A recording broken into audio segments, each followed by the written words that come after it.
प्रिय दर्शकों, एक दिन देवर्षि नारद मुनि नारायण नारायण का जाप करते हुए वैकुंठ में आते हैं। तब माता लक्ष्मी और भगवान श्रीहरि शेष शैया पर विश्राम कर रहे थे। नारद मुनि ने भगवान श्रीहरि को प्रणाम किया और बोले, हे प्रभु, आज मेरे मन में 3 प्रश्न उठे हैं, जिसका हल जानने हेतु मैं आपके पास आया हूँ। तब श्रीहरि मुस्कुराते हुए बोले, हे वत्स नारद, आपका स्वागत है। आप अपने सारे प्रश्न निसंकोच होकर कहें, मैं अवश्य ही इन प्रश्नों के उत्तर आपको दूंगा। तब देवर्षि कहते हैं, हे प्रभु, आप ही जगत के पालनहार और सृष्टि के रचयिता है।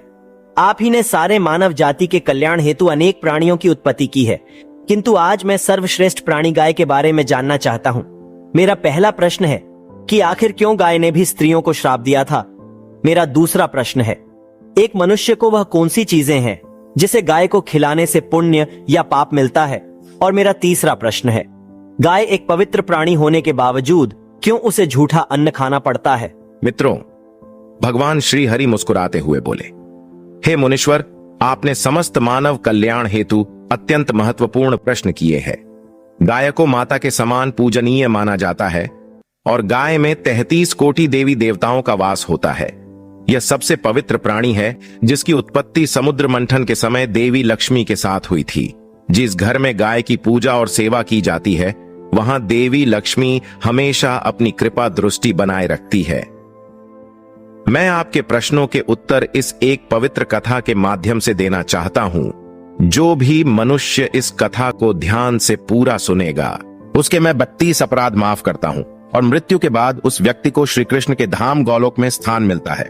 तब नारद मुनि कहते हैं, हे प्रभु, मैं इस पावन पवित्र कथा को पूरा ध्यान से सुनूंगा और मानव जाति के कल्याण हेतु मैं इसका प्रसार भी करूंगा। कृपया आप इस कथा को कहें। मित्रों, भगवान श्रीहरि कहते हैं, हे नारद, एक समय की बात है।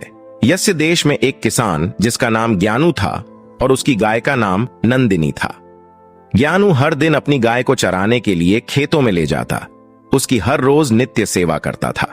नंदिनी भी अपने मालिक ज्ञानू से बहुत अधिक लगाव रखती थी। उसका एक बछड़ा भी था जो हमेशा उसके साथ रहता था। वे दोनों एक दूसरे से प्रेम पूर्वक व्यवहार करते थे।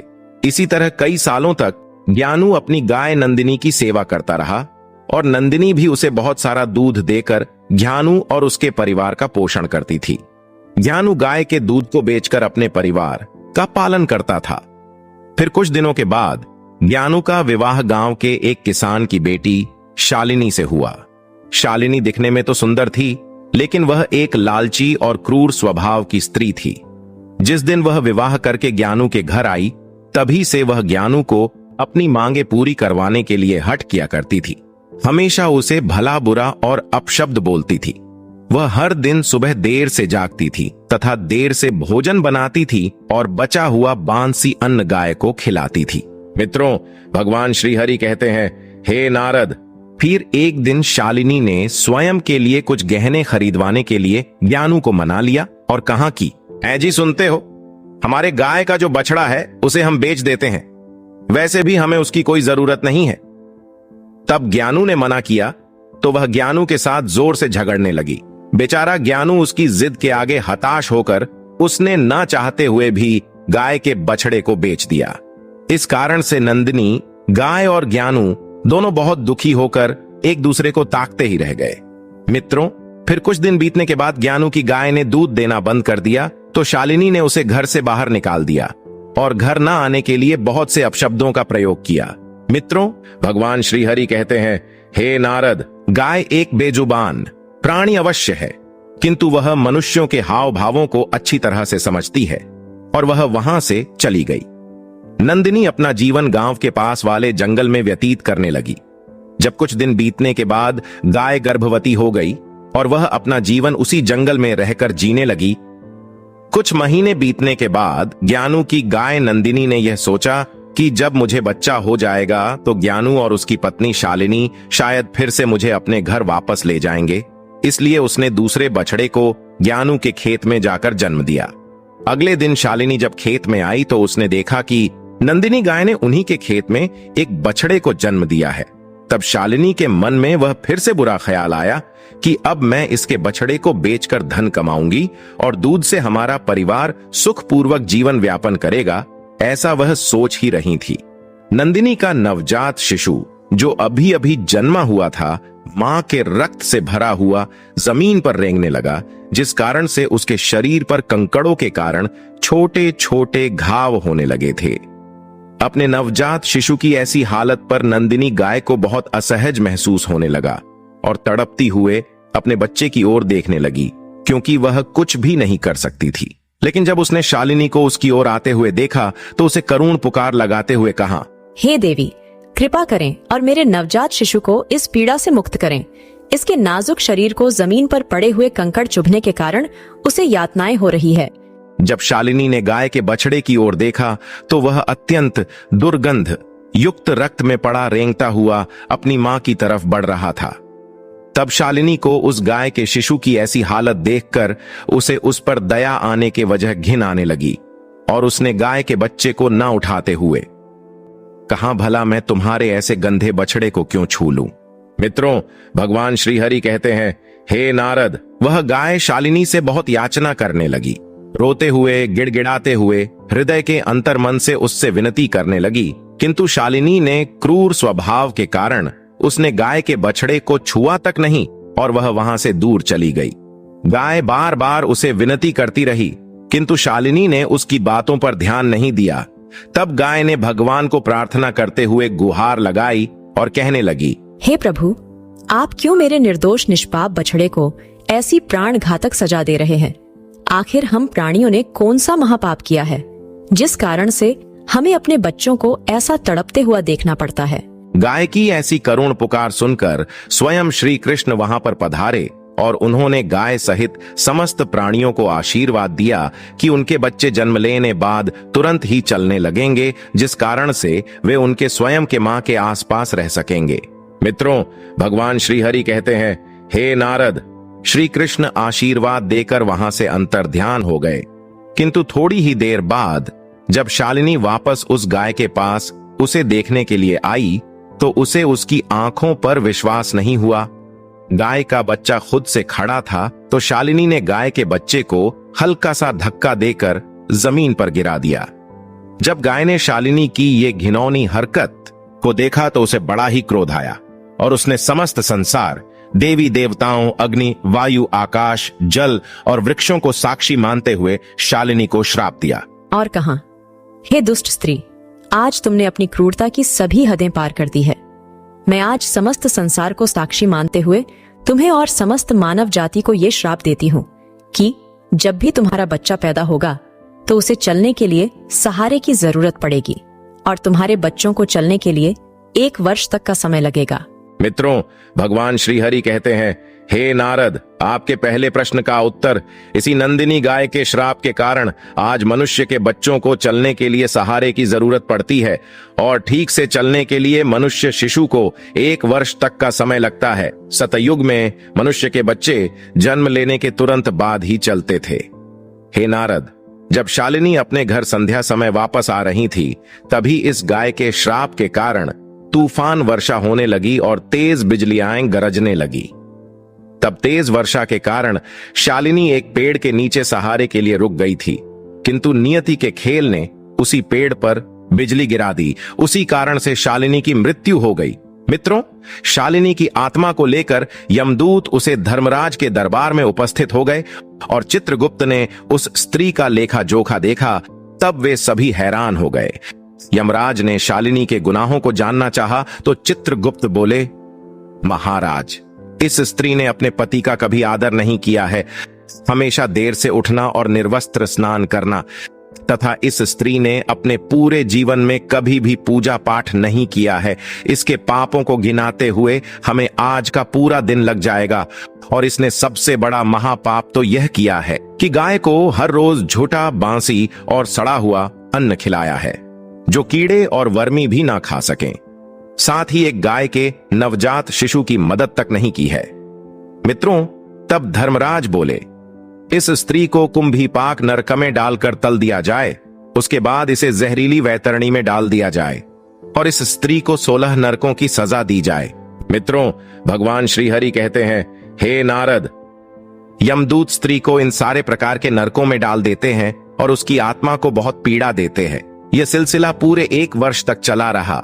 जब उसकी सारी सजाएं पूरी हो गई, फिर धर्मराज ने उस स्त्री को गाय को हमेशा से झूठा सड़ा हुआ अन्न खिलाने के कारण उसे सूअर की योनि में जन्म लेकर हमेशा कीचड़ में रहने का और दुर्गंध युक्त पदार्थ खाने का आशीर्वाद दे दिया।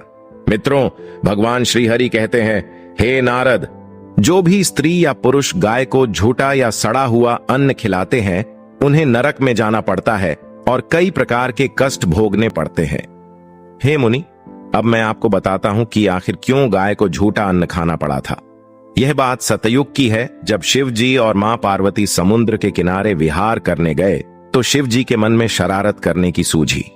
उन्होंने पार्वती से कहा, हे देवी, मुझे अचानक आवश्यक काम से जाना पड़ रहा है। मैं कार्य पूरा करके अभी आता हूं, तब तक आप मेरी यहीं प्रतीक्षा करें। दरअसल शिवजी मां पार्वती को परेशान करना चाहते थे।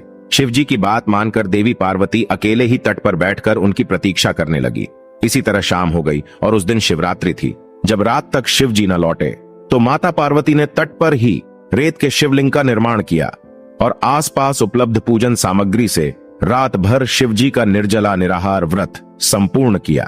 शिवजी सूक्ष्म रूप में वहीं उपस्थित थे और हर गतिविधि के साक्षी थे। सुबह होने पर पार्वती ने समुद्र में रेत के शिवलिंग और पूजन सामग्री का विसर्जन कर दिया।